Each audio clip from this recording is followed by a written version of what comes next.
Amani dobozi wa Miseron Genius. Olunaku olwaleero tusazeewo tukyalireko omukyala amanyikiddwa nga Hajjat Madina ku nsonga zimu oba endala tuanalyzingire tusooke tuzuule ekituufu according ebibadde bitambula ku social media. Mukama yeebazibwe. Amina. Ya mbaagala nnyo aba BBS Telefina. Obulamu bukuyisa butya? Obulamu bumpisa bulungi. Okay. Ya. Twasemba okukyalirako wano nga womaze okwebaza abantu abavaayo ne bakuyambayambako. Waliwo enjawulo eyabeerako ko? Enjawulo weeri nti buli kimu kitambula nga bwe kirina okutambula.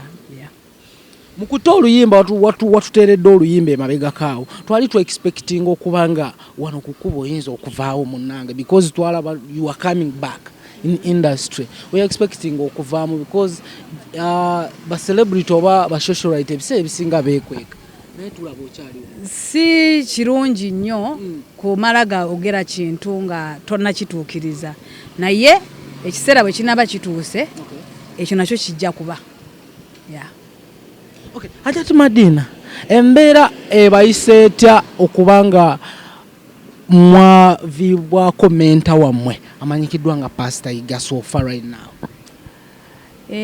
Tetuyisa bubi nnyo naye ng'era etunyiga nti yatunyiga naye olwa Katonda kubanga nze mbeerawo nnyo nga ngamba ku lwa Katonda n'ensi yange manyi nti buli kimu kijja kuba bulungi. Mukama Katonda yakera ku makya n'abanga antaddewo yamanyi engeri gye nsobola okutambula yamanyi buli mbeera yonna ngenda giyitamu ntya. Okay. Nga otumaze munnango muwerekera byavaayo ne bigamba nti muyinza okuzaawo revival band kyakutuukako yo wabiwulira? Nabiwulira nemba musanyufu nti kyeyali ayagala ye nga menta kyatuuse nti bagizeewo naye nga osanga balina ebiruubirirwa n'ebigendererwa byabwe. Kituuseewa mwenga mmwe are you ready okubanga musobola obbagoberera bano mu kugizaawo revival band oba tekikyasoboka? Tetulina buzibu nnyo nti revival bwe nabazeewo ate kino abakiri kyekinaaba kizze kyonna kye tujja okugenda nakyo naye obuzibu buli nti abantu abamu nze ndi mukyala kati nalokoka kakati ebintu ebisinga obukulu mba nnyina okuba nga mbitwala nga nsonga simalaga salawo kintu nga simaze kwekenneenya oba okutunula mu mbeera bwetyo mala kusooka neneekenneenya kituufu kino kye bagenda okukola bakyetaaga ng'abantu tebalinaamu biruubirirwa n'ebigendererwa ebirala tebalina tebalina bunnanfuusi bagenda kuteekamu ekyo kintu oba kye baagala kyekyo ekigenda okubaawo. Then bw'obizuula nga bituufu olwedde ojoyininga? Bwe mbizuula nga bituufu awo nyina okusaba Katonda nekiba nga bwe kirina okuba. Okay. Ku nsonga eyo yennyini waliwo ebyayisaawo ku social media nti omukyala amanyikiddwa nga Maggie Kayima abanja ABS alina ettafaali lingi lyagiteekako tugambe nti ebyobugagga byonna eby'omugenzi yeyabikola yekka. Kyengezaako okwogerako ekyo ekigambo nti aswadde aweebuuse aswadde nnyo aweebuuse nnyo okwagala okuba nti ate ebintu by'omugenzi nga n'omwezi tegunnawera nga tumuziise atandise okuvaayo ng'akaayanira ebyobugagga by'omugenzi. Oswadde nnyo Maggie.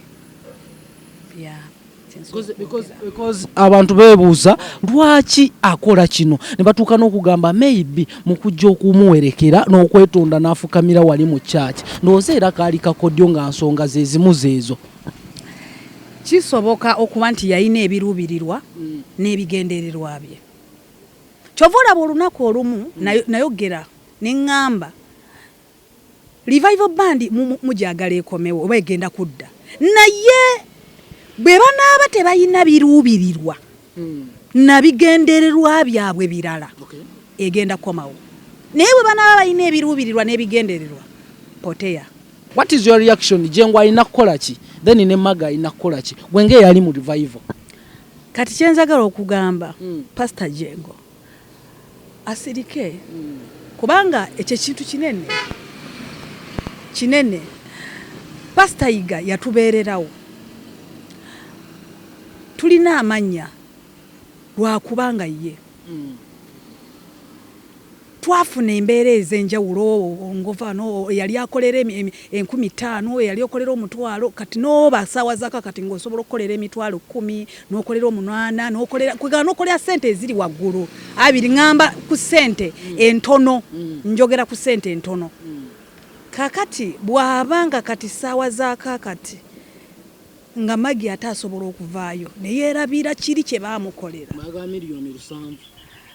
ayagala miliyoni Mbu ayagala biliyoni 7 kakati biliyoni 7 ozifune ozijjewo ozijje mu kampuni esigalewo wabula Maggie oweebuuse kwe bayita okuweebuuka nze kyesaagala twagenda ku church twali mu kunyolwa twali mu bulumi twali mu kulumizibwa twali mu kukaaba twali mu kuba nti kwegama menta omuntu eyatutandikawo eyatufuula eyatuzuula n'akujjaji yakujjoba mu nfuufu oba luddawa nsese wa jakujje jonna n'akuleeta n'akuteekawo okuba nti kati saawa zaakakati osobola okukeera ku makya n'ovaayo nga Maggie n'ogamba nti ebyobugagga biri bibyo Mukama Katonda aba alina kusaasira kukubeererawo Katonda alina kukukwatirako bukwatizi kubanga kyoba oyogedde ng'omwami ow'ekitiibwa tanaana kubulira mu ttaka tanaba nakuba nti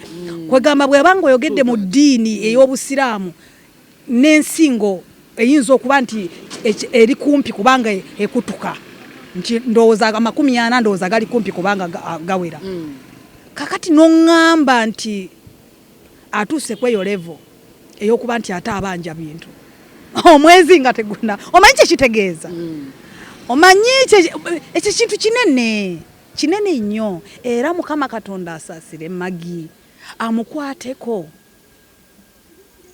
obwo obufere obuyaaye obulimba obukumpanya bambi babuleke twali tumaze ebbanga nga tunoonya Maggie bwe tumufuna ku interviews bambi nga ye yagamba tabeeranko mu relationship ne Pastor Yiga ne kulumbe oba ku lunaku olwo we yakibajjayo n'aki revealing out bamaze emyaka mingi gogamba kyali what was the intention gogamba kyali kirubirirwa ki kati gwe osuubira yavadda nga byegaana kakati n'avaayo n'agamba nga omugenzi amaze okufa n'agamba ate twamala emyaka 8 ekitegeeza waliwo ekyali kigenda mu maaso oba olukwe olwali lulukibwa era nga Pastor Andrew Jengo alina okwegendereza ne Mwoyo Mutukuvu n'amubeerako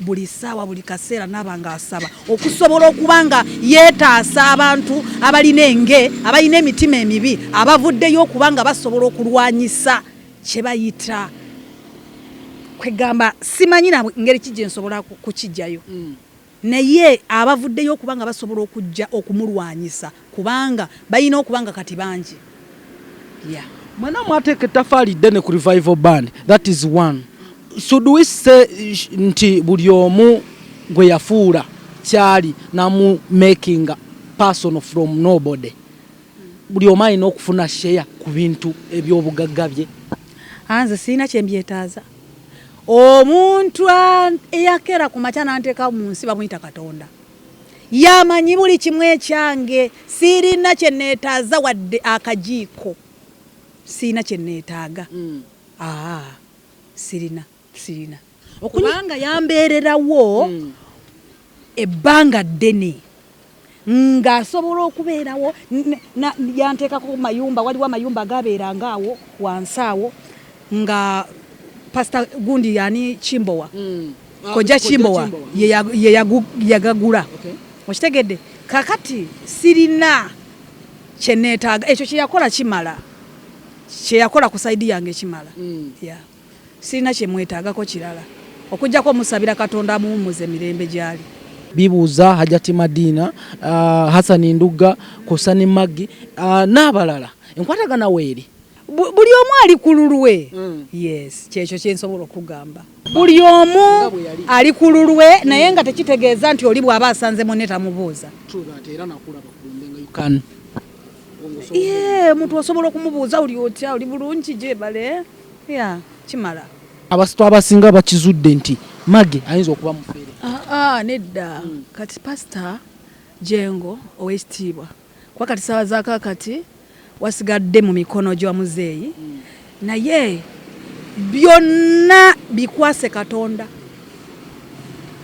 Gwe batunuulire butunuulizi baluke enkwe zaabwe bajja kutuuka ekiseera byonna nga bw'obiraba bikwase Katonda. Ye Mukama Katonda asobola okusasula buli muntu okusinziira ku mbeera akijjajiddemu gy'oli. Kubanga ffe tetubaagaliza bubi era sisuubira nti Pastor Jengo agenda kubaagaliza bubi. Wabula okujjako okuba nti embeera eyo gye bataddewo ye Mukama Katonda yaba abakwasaganya. Omwoyo Omutukuvu yaba afuga Pastor Jengo.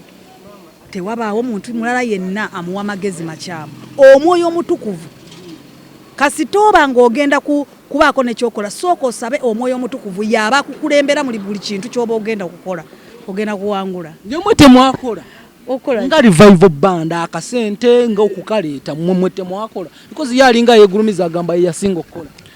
Ate wali buzibu nze kukuva nolukuko ebintu nabita yamanyi oba yakola nnyo oba yakola katono oba yakola nnyo tewali asinga mukola agende maaso n'okubanga yegulumiza mu mbeera eyo naye Mukama Katonda ali waggulu agenda mukkakanya.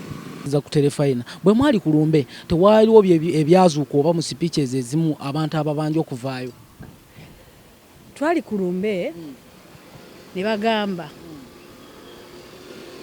lawyer yaliwo yasoma ekiraamo okitegedde ne bagamba abanja weba waliwo omuntu yenna abanja omugenzi aveeyo ne bagaana okuvaayo. Kakati sawa za kakati bagamba nti babanjani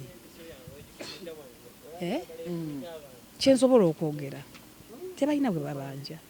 Olaba mulimu ebintu ebimu nga jasi bitumalya bumalizi budde na kubazzabuza mabega because mu guno omusango talina 11 kyagenda kufunamu kubanga yo omuntu ojja kwekanga bimalidde ssente oteeka bumayiro kooti sitogenda mu bugenzi olina oteekamu ssente ate naffe ffennyini naffe tulina otuteekamu naye nga kintu kyangu biki tewali ndagaano tewali ki kugamba baadhi nadde na surprise okiraba naye byonna balo abajja kuba babimaliriza naye it's not a big issue si nsonga eri awo